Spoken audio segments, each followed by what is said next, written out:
Welcome to the Spooktober Podfic Fest by Ella Mix Mabella. Day 1. Falling Chandeliers by Tygermine. Summary.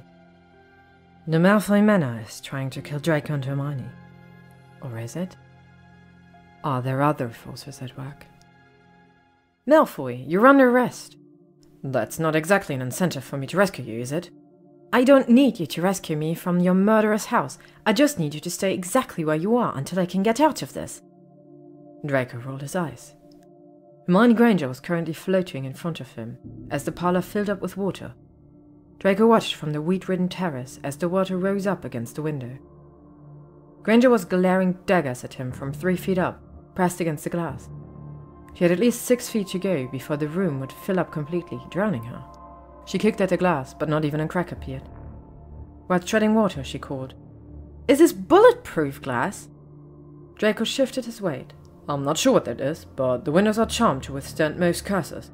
Now tell me, Granger, why are you in my house?" "Read the room, Malfoy!" She sneered and kicked against the glass a few more times without luck. She then paused, took a deep breath, and dove down towards a cabinet that stood against the far wall. It was odd that none of the furniture had begun to float. But at this stage in her investigation, very little surprised her. She pulled open the drawers and cupboards, hoping to find some kind of weapon to get her out of the room. Her lungs burned as she breached the sofa, noting that she only had 3 feet left before there would be no more room for her to breathe. Above her head came an awful noise, like a chainsaw screeching against metal. She swam to the side, her hands now brushing against the ceiling. A circle appeared in the fine paintwork, and then the round chunk fell with a plop into the water. A hand reached through the hole. "Grab my hand." Hermione didn't stop questioning it. She kicked towards the hand and grabbed it with both of hers, her fingers digging into the dark knitted material of the jumper Malfoy wore. He pulled her towards him until her head cleared the hole and her chest was at floor level. He then dropped her hands and grabbed her belt, pulling her up the rest of the way into the room. She slithered along the floor, then rolled over onto her back, breathing deeply, her leg muscles like rubber. "Huh?" she heard Malfoy huff in surprise. She lifted her head, leaning on her elbows. "What's huh?" "It appears the parlor's dry again." He stood up, dusting off his hands. "Now, you were going to arrest me?" Hermione rolled onto her knees and crawled towards the hole in the floor, peering through it. "Where's the water gone?" Her tone was more accusatory than curious. She sat back on her feet and glared at Draco. "Don't look at me like that," he sniffed. "You think I'm doing any of this?" Hermione pushed herself to her feet, hiding any twinges she felt along the way. "This is Malfoy Manor, and you, last I checked, are a Malfoy. The dots connect." "Only if you're going to London from Paris via Edinburgh." After a moment, Hermione frowned and reached into her pocket for her wand. "You're under arrest, as per." She pattered off, realizing her wand was no longer in her pocket. "For fuck's sake!" "Lost your wand? Have you checked your hair?" Draco realized he was acting like a child, but some habits, such as teasing Granger, were hard to break. Especially as they hadn't seen each other in about 15 years. He had a lot of teasing time to make up for. Much to her embarrassment, her hands went to her head at this comment before remembering that she wore her hair short these days. Sensible bobs instead of messy buns. As she withdrew her arm, she flipped Malfoy off. "You're still under arrest," she said, verging on petulant. "So you've said many times. Tell me, Granger, what are the charges?"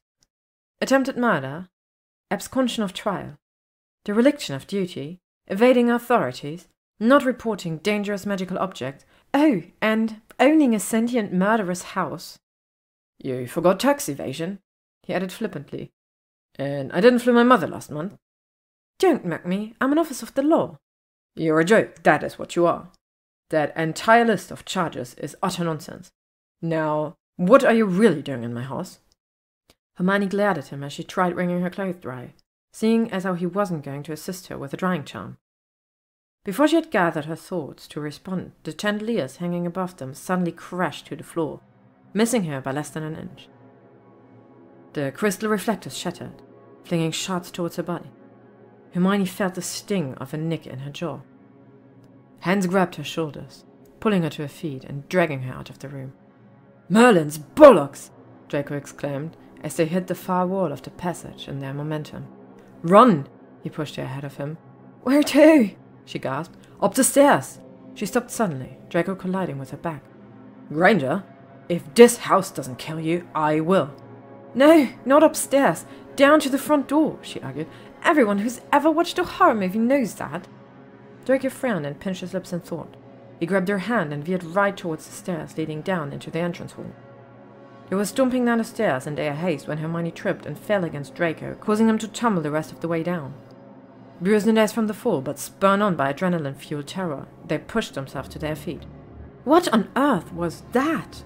Hermione looked back towards the stairs. Your perpetual clumsiness, if you ask me. Draco growled in frustration. Hermione grabbed his wrist. Or it was your ancestors crawling out of their portraits. What do? Draco cut off his question as he turned to follow her horrified gaze. Figures were climbing out of the ancestral portraits hung along the entire length of the staircase. He spotted his great-uncle, Julius Malfoy, pulling his rotund from out of the ornate frame and flopping to the ground. Julius didn't bother to stand, dragging himself towards them alongside Tiffany Malfoy in her finest Tudor gown, pearls rattling with each movement. Draco couldn't pull his eyes from the sight of his family tree descending upon him from the stairs. He reached back, wanting to urge Granger to run whilst his feet were glued to the spot. He felt her grab his elbow. Run! Her instructions sent freezing rivers of adrenaline through his veins, urging his legs to follow her. They ran across the receiving hall, the side of the large front doors bringing them hope of escape. The checkered marble tile floor opened beneath them and they dropped into the space below. A sharp pain pulled Hermione out of her disorientation. She sat up, feeling winded, and tried to examine herself. She couldn't see a thing in the inky black engulfing her. Taking slow, deep breath, she realized her ankle was throbbing. She heard a soft gasp of awareness next to her. Merlin's blue scrotum, muttered Malfoy. She felt the air next to her shifting as Malfoy reached into the darkness. Granger, are you dead? Sorry to disappoint you, she snarked. Are you okay? He pressed, ignoring her barb. Mostly. My ankle might be twisted. Despite the dark, his hands found her leg, making her jerk in surprise. She felt his fingers run the length of her leg to her foot, the touch leaving a wake of goosebumps beneath the damp denim. Malfoy? It's my other leg. His hand immediately left her foot, only to slide up across her knee to her injured leg. She felt him leaning closer, his breath touching her cheeks in shallow puffs. Malfoy's hand reached her ankle, gently pushing the denim up and her socks down. His fingers reached the top of her trainers, and then clasped her ankle gently. She still hissed, more surprise than pain. He slid his hand back up to the bunched-up denim. It doesn't feel broken, but I think it's beginning to swell, he said softly, still panting. Are you okay? She asked him, concerned at his breathing. Fine. Let's see if you can stand up. He moved into a crouch and ran his hand over her shoulders to cup her elbows. Rationally, she knew he was only doing it to ensure he helped her without hurting her, but the darkness somehow amplified the intimacy of every touch and it left her breathless. With surprising strength, he helped her to her feet. Hermione leaned on her right leg, too scared to put pressure on her injured ankle. Where are we? She found herself whispering. She felt him turn, the gap between them filling the chill of the void. Morgana's frozen tits, muttered Draco. I've lost my wand. I do say, Granger. Others say you're charming, but in my experience, you're more of a bad luck charm. Had she had used both her feet, she would have stepped on his. I'm not the one with the murderous house. This house only turns murderous when you arrived, and I don't half blame it. Wanker. I lack imagination, Granger. I'd have gone for something more along the lines of slime. Draco stopped talking. Yes, well, you're a slime bag. No, look, the slime on the walls. He rubbed his hand over her shoulder to gently turn her attention to what seemed to be the far wall. Luminescent green trails of slime were oozing through the gaps between the stones. Hermione's first thought was, cool. The second thought charged in and banished the first with a gut-wrenching fear. Oh, fuck. The glow from the slime didn't extend to the rest of the area, so it was too dark to see if there was a door nearby. Draco hesitantly stepped closer to the glowing wall. He reached out and touched the stone carefully to avoid the rivets of slime. He ran his fingers along the cold surface until he came to a corner. Then he followed the wall until he reached a second corner. He completed a full circuit of the room. There is no door here, is there? Hermione said bluntly. He shook his head, not caring if she couldn't see him. By now, the slime had covered the entire wall. casting the room in a sickly green glow. "How have we not run out of air yet?" she asked suddenly. Draco shrugged, then slammed his fist into the slime, hitting the stone with a cracking force. He pulled back with a yell, shaking his hand. Not only were his knuckles torn and bleeding, but the slime was acidic, leaving blisters and open wounds across the top of his hands and up his forearm. "Malfoy!" She hobbled closer to him. He held his hand out to her to examine his wounds, not that she could do anything to help. "So this is how we die, Granger?" "No, I refuse to die in this house. We can always haunt it in our afterlives." He joked lamely, extracting his hand from hers. "Absolutely not. I have a holiday booked and I have every intention of going. I deserve bottomless margaritas and a sea view. Damn it." "Granger, we are trapped in a stone cell. No doors, no windows, and acidic slime oozing towards us. It's okay to feel scared." "Malfoy, I'm beyond scared. I've reached pissed off." She looked around, then patted Draco's arm. "Lift me up." "Excuse me?" "Put me on your shoulders. I have an idea." "I'm not putting my back out on a whim of yours." He crossed his arms, hissed when his hands brushed the wool of his jumper, and dropped them to the side again. "Do you want to die here?" "Obviously not, but I don't see what we'll achieve with my head between your thighs." There was an awkward pause. "I need you to trust me," said Hermione. The words were a punch to his gut, and he replied without thinking, "I do trust you." "Well then." With a lot of grumbling, he crouched down, allowing Hermione to swing her injured leg over his shoulder, positioning herself securely with his head between her thighs, her crotch against the nape of his neck. He grunted as he carefully stood up. "Not too fast." "It better be faster than the current rate, Granger." "Lift your legs, not your back." "I will drop you," he threatened. Hermione ignored him, running her hands along the stone ceiling. She directed him using her thighs, too busy concentrating to talk to him. He wrapped his hand around her calf, trying to keep her balanced as she nudged him this way and that. Draco realized that anything he said in that moment would not be taken well. But damn it all, they were trapped. If he was going to die in the stinking hole in the bowels of his house, he'd want to go out with at least an orgasm. Would Granger oblige to him? She was rather fit, now that he thought about it. He'd even choose a position that wouldn't hurt her ankle. That should get on his side, orgasm before death. At least he'll die happy. And he hoped she'd be happy too. Unhappy coitus partners have never led to anything good. Did Granger know about the trick where he... "Aha! Don't shout so loud. The house might hear you," snuck Draco. "Fuck your stupid ancestral home, Malfoy. I think I found a way out. There's some weird shaft here. If I can dislodge this grate, then we can climb up." He heard some material rip and felt her nudge him towards the wall of slime. "I need some of the slime to get the grate loose," she explained, scooping up the slime with her hand, wrapped in her t-shirt. "Hurry, before it eats through the material."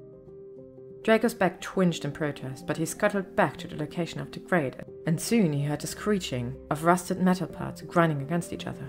Hermione overbalanced, causing Draco to lose his balance, and they landed in a heap on the floor. Sorry," she repeated, pushing herself to her feet, still favoring her injured ankle. "It's only slipped." Draco glanced at her hands and wasn't surprised. They were coated in blisters and blood from the slime. He lifted his jumpers and ripped a stripe from his cotton t-shirt and wrapped her hands. "You expect to climb with these? We're as good as trapped here." "There is a shaft right above us. We just need to climb it and we'll be free," Hermione pointed out, cradling her hands. "Last I checked, I wasn't a gecko." "You don't need to be a gecko," she snapped, her frustration evident in her tone. "We just need to use the gaps in the wall to pull ourselves up." Draco shot a pointed look at her abandoned hands. "Accio won't," not hoping for much to happen, but it was something to say instead of the truth, which was that he was terrified. The house was going to keep them trapped until they wasted away into dust and became a distant memory. No one would come looking for him. For her, maybe, but not him. And that was his own fault. Hermione tapped him on the shoulder, pulling him out of his drowned self-pity spiral. "Give me a boost." "I'll give you something," he muttered under his breath as he laced his fingers and bent down to let her step on his hands. "It's not that long," he heard her voice echo down to him. "That's what she said," he joked to himself. "If I can just..." She grunted, and he felt her weight on his hands lighten as she began pulling herself up. He guided her foot until it was no longer in his hands. He listened to the strain as she climbed. After what felt like a lifetime, he heard her call down to him. "I made it! It's only a few feet of climbing. I'm going to find some rope to pull you out." It didn't sound like she was only a few feet above him. Her voice sounded like it was coming from miles away. "Save yourself. Leave me to die. I'm not worth it, he wanted to say. Okie dokie, was what he said instead. Didn't go anywhere? Draco grunted in surprise at her joke, and then she was gone. The silence and darkness pressed down on him, the glowing slime doing nothing to ease his dread. He sank to the floor and rested his elbows on his knees, his head hanging low. His knuckles still throbbed.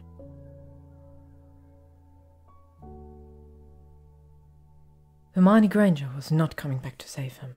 She had every right to leave him to rot. Mind your head! Draco looked around, the voice coming from far, far away. What? Fire in the hole! Draco scrambled away from where the shaft was as he heard something tumble down it. The thing landed with a fleshy thud. Granger, what the hell are you doing? He hoped his voice would carry up to her. I couldn't find rope, so I made an alternative plan. Just stay where you are until you give the all clear. There was another fleshy drop down the shaft, followed by another and another. Something squelched and liquid hit his face. When he wiped it away, he couldn't see the color, but it was cold to the touch. All right, I think that should do it. Malfoy, climb up the ramp. Granger, what have you done? Just do as I say, Malfoy. Time is running out. Draco hesitantly crawled towards the pile lying at the bottom of the shaft. He reached out and his fingers grazed against soft material, then the scratch of lace and the smoothness of leather. He swallowed hard against his upchuck reflex and pushed himself up the ramp made of dead bodies. Up and up he climbed, stumbling as a lump below him gave away. He quickly reached the entrance to the shaft and felt his way up the stone wall, his fingers digging into the crevice, pulling him up and away from the horror below. He could hear her encouraging him along the way. The light was blinding as he cleared to the top of the shaft. He was panting heavily as she helped pull him out. What the fuck was that? He gestured to the shaft. I made your ancestors finally do something useful, she said, and pushed a bottle of liquids into his hands. Drink up, we need to go. The fire whiskey burned his parched throat and warmed his limbs. How has the house not killed you yet? Hermione simply smirked at him, then turned to lead him out of the room that looked a lot like their basement pantry. Up the stairs, into the kitchen, along a back passage, then behind the ballroom fireplace, up a ladder and into an alcove that had a small wooden door. It opened onto the hollow surrounding to the dome of the barroom ceiling, crisscrossed with chandelier ropes. Why did you bring me here? Draco asked, panting. Hermione was using a peephole to spy into the ballroom. It's not like you gave any suggestion on how to get out of here. I didn't even know this space existed. There's a lot about your house you don't know. It's nearly 1,000 years old, Granger. Hermione simply tottered and began moving around the dome shell, her limp getting worse as her ankle swelled. I have a theory as to why your house is misbehaving. Will this theory get us out of here? That I'm not sure of, but what I can say is that the ballroom is the oldest and most renovated part of the manor. It is the original Great Hall. I know that much, Granger. As if my father would miss any opportunity to teach me my family's history. Built in 1067 on the site of an old Viking hall that my ancestors won in battle, blah blah blah. I still don't see how this is helping us out. Someone knew something, because if you look down here, there are runes inlaid amongst the tiles of the floor. Draco rushed to the peephole and looked down onto the ballroom. The floor tiles looked the same as they always have. He let his gaze blur, the tiles melting into each other until he recognized the shape. Then another, then another. The runes ran across the floor from north to south. I always thought we were cursed. Draco swallowed back bile. Not cursed, just entrusted?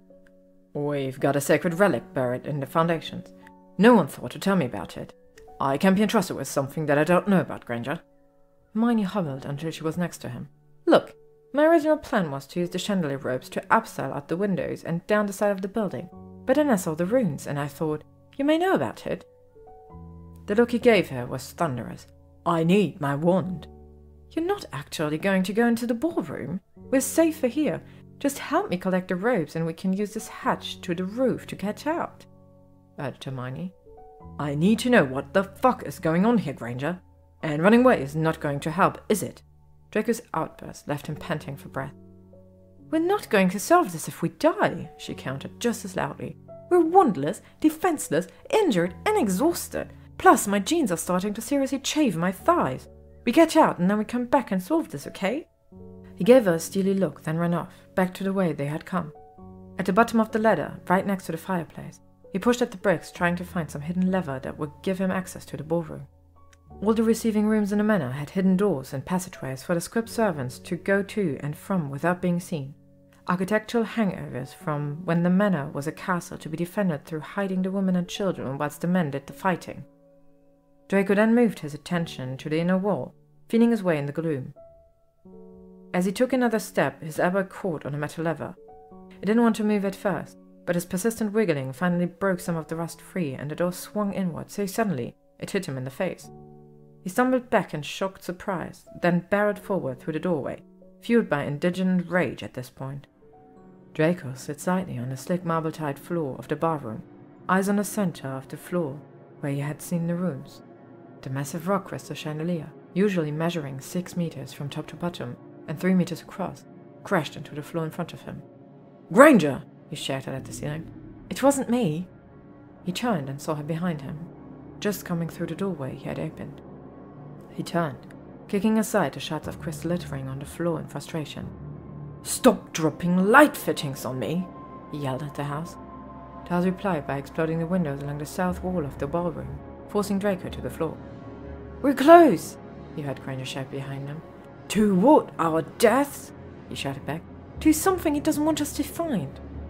When it felt like the rain of glass had come to an end, Draco pushed himself up and continued on his path. It was only when he tried to push the gold frame of the chandelier out of his way did he realize his hands were slick with blood. He grunted and pushed some more. The chandelier remained where it had fallen. The soles of his shoes slipped in the crystal splinters on the floor. He continued to push until he felt something give away. When he glanced to his left, he saw Granger pushing as well. Wrapped hands and broken ankle be damned. Together they moved the warped frame out of the center of the ballroom and went back to examine the runes. "Now that we know they're here, how did you ever miss them?" Granger had knelt on her knee, taking the weight off her injured ankle.